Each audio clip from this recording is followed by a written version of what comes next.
Elon Musk says he will begin restoring previously banned Twitter accounts in the coming days. That includes users banned for threats and harassment. Musk announced the decision last week after conducting a poll on the social media platform. The poll got more than 3 million votes, with about 72% in favor. Joining me now to discuss is Imran Ahmed. He is the founder and CEO of the Center for Countering Digital Hate. All right, what's your reaction to these accounts being reinstated? Well, first of all, it's extraordinary that, sort of the U-turn that he's made here. Just a couple of weeks ago, he told advertisers and users and a range of civil rights groups that what he was going to do was set up a council. I don't know if you remember, he said that he was going to set up his own oversight board that was going to advise on which accounts should be let back on. That's all disappeared. He's now unilaterally decided to bring back. Many of these are accounts that are really problematic. There's people who've been involved in doxing, people like the far-right British politician Nick Griffin, who published the address of a gay couple. There's Martin Shkreli, who was sexually harassing journalists. There's 200,000 suspected Chinese state accounts, which were targeting Hong Kong protesters. There's Russian state propaganda. All sorts on there. Is he really going to allow them to all flood back? Because that would turn the platform into what he warned advertisers, that he would not let this platform become a hellscape. Well, you know the impact potentially on advertisers. We've already seen several companies leave the platform. Now, you recently told the Washington Post that the choice for advertisers has never been starker.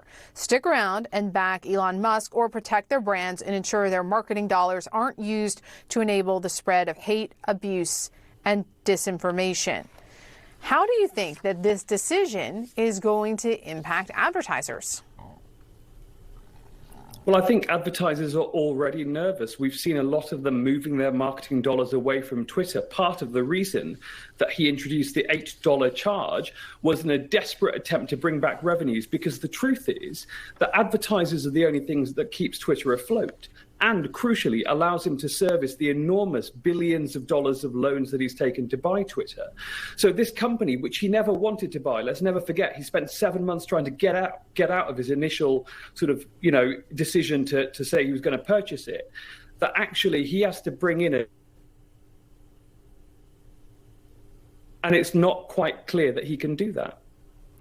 So what's the solution here? Some people have suggested that companies like Apple and Google should outright ban Twitter from its app stores. Is that the right approach, or sort of let the free market and consumers decide whether or not this is something they actually want to continue to participate in? This is all about community standards.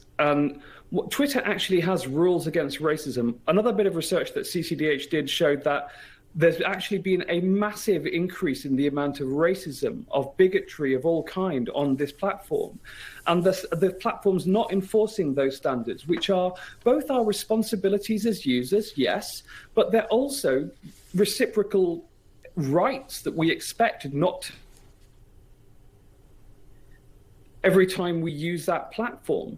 And so I think what's really key is that those app stores need to decide, do they feel safe having that app on their platform if it is going to be the app version of 8chan, that website where terrorism, revenge porn, all kinds of horrors are featured without consequences. So this decision, of course, came after Musk conducted a poll on Twitter. What do you make of the fact that he appears to be making decisions based on public polling? Well, it's a Twitter poll. I mean, we all know how reputable those are. And the truth is that fewer than 1%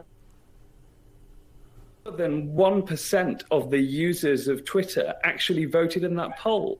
And that's what I think is so extraordinary, is that he's hiding behind a small unrepresentative poll to do what he wanted. It's kind of pathetic, really. If he had the guts, he'd just say, I don't actually care about racism. I don't care about bigotry. I don't care about fake accounts. I just need to have as much content as possible, because that's ultimately what a platform like Twitter needs, is monetizable assets. And that's content, really. Well, I want to get your take on this tweet from Musk. Someone asked if he would support Ron DeSantis in 2024, and he says yes. So what do you make of that? Look, he obviously has absolutely every right to back a candidate if he wants to. The question is, will it change his decision-making about how he enforces the rules on his platform? And I think that's yet to be seen. But we've seen with this man that he actually can't differentiate the public interest from his own interest.